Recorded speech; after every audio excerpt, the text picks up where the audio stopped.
my name is Rita, and I'm a mom to an amazing 2-year-old boy whom I breastfed for about 17 months. We had a very long and challenging breastfeeding journey, but we definitely made it through. As time went on, we got some really good supports, and that allowed us to breastfeed as long as we did. One of the challenges that we came into contact with during our breastfeeding journey was a tongue tie. My son had tongue ties revised 2 times. Once when he was 3 weeks old and another time when he was 6 months. So I'm just going to kind of share my experience and tell you all why he ended up having to have it done twice.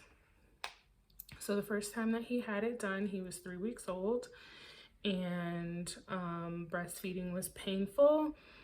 And we just kind of, after meeting with lactation consultants from the hospital, determined that his latch wasn't really deep, and we were unsure if that was because of my breast anatomy due to a breast reduction or if it was due to tongue ties. My son had posterior tongue ties as opposed to anterior tongue ties. Anterior is the more clearly defined, to the tip of the tongue, thinner piece of skin that you can see and can be easily revised, like in a doctor's office by an ENT specialist. But that's not what my son had. He had a posterior one, and we kind of had to play Blue's Clues to figure out that that's what it was. Just kind of due to, again, a shallow latch, due to pain, due to the inability of the tongue to extend underneath the breast.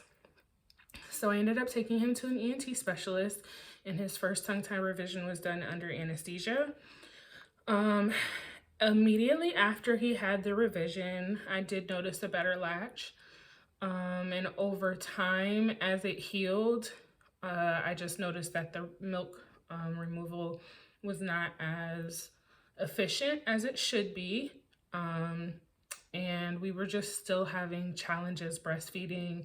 I felt like his latch could get better, that he could get more breast tissue in his mouth, and he just wasn't. After meeting a much more experienced lactation consultant with much more years of experience and just kind of like a guru for this, she did an evaluation on my son when he was 6 months old and noticed that his tongue tie had pretty much just rehealed the way that it was before he got it done the first time.